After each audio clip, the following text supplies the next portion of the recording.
go very quickly, Paul, and so it's important for PCC to try to keep the tempo at a reasonable level. I was talking with Coach Kirk today, and I said, there's no McCowan and no Nelson for the Panthers. Does that change what you do? He says, no, we're very balanced. We can beat you multiple different ways. So we're going to see that tonight. Let's respond. Here's the man to do it, and a blocking foul is what Berg wanted, but a charge is what we've got.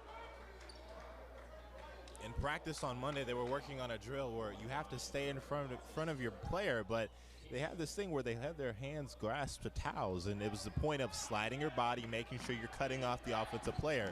And that drill, and Dario Papa-Vicente was one of the leaders of that drill, and it paid dividends there as he was able to draw the charging foul. Berg. These guys are very similar in strategy. They like to pressure you. They have guys that can get around, and they can very well diversify the ball. And they're almost carbon copies of each other. So both have taken programs from the beginning and kind of flipped their way upward and got into success very quickly. Both teams have come out with a renewed sense of energy and passion in a game both teams badly want. And in these defensive setups, Dario Papa-Vicente is one of their best perimeter athletes. He's the guy that can go length to length. And he's usually going to get on, you know, in this case, whoever the best ball handler is, and he's going to make him work. 5 to shoot. Love the 2-3 zone that Clark has shown here. And that's going to be a shot clock violation and ball back over to the Penguins. So they really played it about as well as they could have on that possession. Absolutely. Mathis comes away with the steal. Even though he does knock it out of bounds, they don't get a shot off. So if you're Coach Kirk, you got to be tipping your hat and saying, nice job, fellas. But and good defense there, knocks the ball off Mathis's leg as he drove. Both teams have not been afraid to healthily rotate, see what mix gives them the highest advantage.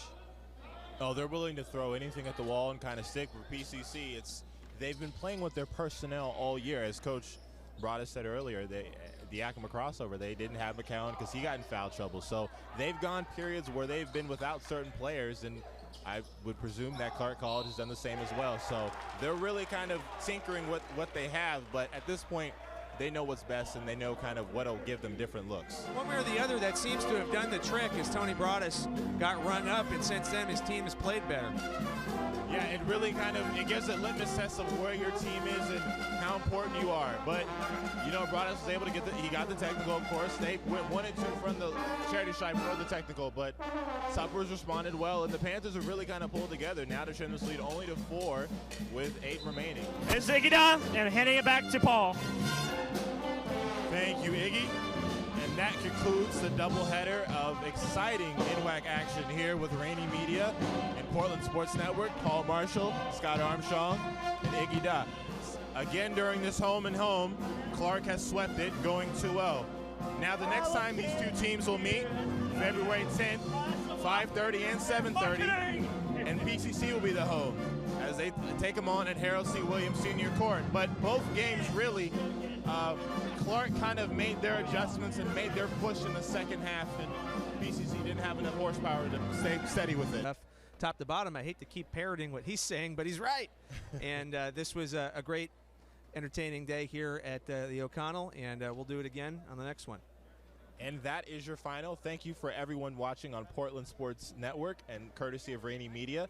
I'm Paul Marshall, that's Scott Armstrong, and thank you to our entire cast and crew for making this a wonderful Wednesday of basketball. Thank you and have a great evening.